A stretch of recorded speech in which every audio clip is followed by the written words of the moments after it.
Joining me now is our regular panel. Peter McGauran is a former minister in the Howard government, now a senior advisor at Bondi Partners. And Simon Banks, former Labor advisor, is now managing director at Hawker Britain. Gentlemen, great to see you both. Simon, first to you. Let's talk about this Newspoll today. It comes in the context of the Middle East conflict, the Prime Minister's commitments internationally, the US, now China, and a real cost of living crisis that continues. What did you make of the polling today? Yeah, look, I mean, the polling is interesting, but I don't find it particularly surprising. I mean, the government is still slightly ahead of where it was at the last election, but I know that some of the kind of the sub-analysis of it has looked at issues about how different types of Australians are being impacted at the moment. And I think the cost of living pressures, what will happen with interest rates tomorrow are a really important part of that narrative. I think if you look at that poll, what it shows is that those people who feel they're under the most financial pressure are those that probably have the least favourable view of the government. But those who, I guess, are doing slightly better off are actually having a more positive view about the government. And look, I don't think that's surprising. I mean, in a very simple sense, there tends to be a broad correlation between Newspoll and consumer confidence. I think what we're really seeing, though, is the way that's playing out for different types of Australians. Peter McGauran, what's your read on that? And I ask you in the context of the cost of living question on the one hand, but then the Prime Minister with these international commitments on the other, and it being read that his overseas travel is not necessarily in line with showing he's really tapping into the concerns of Australians right now, but they are important visits, aren't they, Peter? Correct, Kieran, and they don't have to be mutually exclusive. The bad polling or the downturn started 5-6 weeks ago, at least a fortnight before before the referendum vote on October the 14th. So there is a trend. I'd agree, and I'm sure Simon would agree with me. It's not panic stations. You need a trend of a longer duration than we're seeing. But the gloss has come off Anthony Albanese to a large extent for many of the reasons that have been articulated, particularly the cost of living. Overseas trips, I don't think that's as big a problem, Kieran, as what the Prime Minister's doing in between them. I don't think he's doing enough.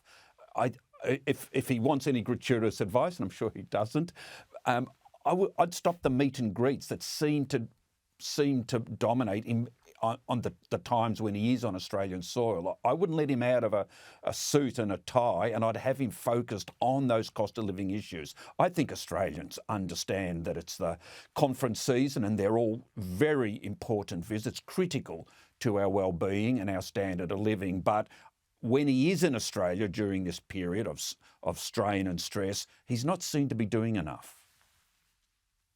Yeah, and the politics of the China visit as well, further to the important points that Peter made there.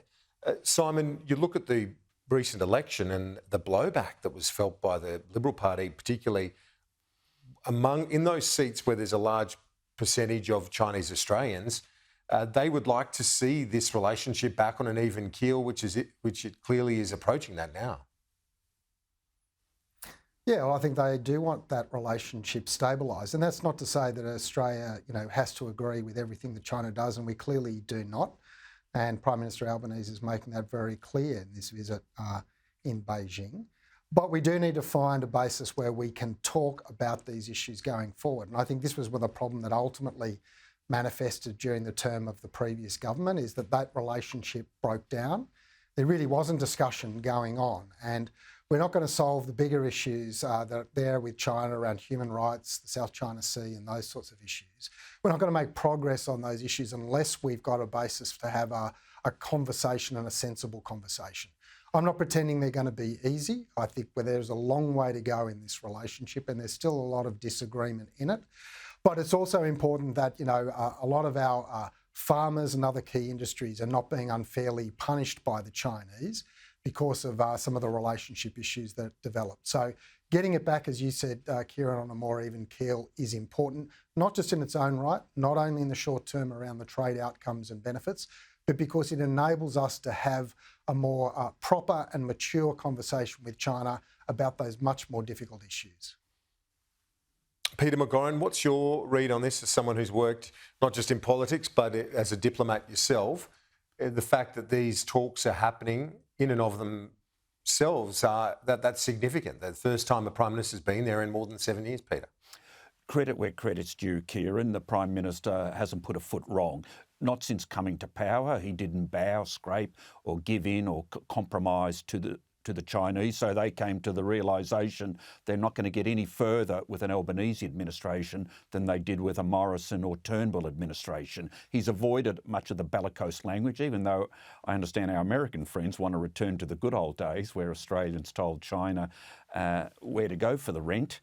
But you make a shrewd point about the domestic politics. The Liberals were damaged severely at the last federal election with a loss of Australian Chinese votes. I think it was something in the order of 60% of Chinese Australians voted for across all seats for the Labor Party as opposed to the Liberal Party.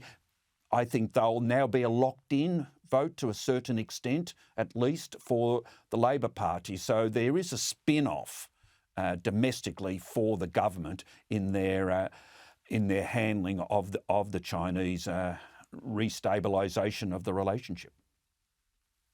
Peter, we're almost out of time, but as someone who watches US politics closely, is it going to be Biden-Trump? Is the US political system really that poor that we've got two really elderly politicians going to be running at the next presidential election a year from now, Peter?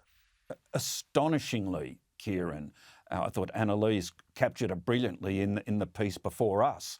One has, shall we say, neurological issues to address and convince people, Biden, of his stability and fitness for office. The other one is only partway through the first of four major criminal prosecutions. It's unbelievable, but as things stand today, yes, they will be the two candidates, and all the polls seem to show that the younger Trump candidate will prevail.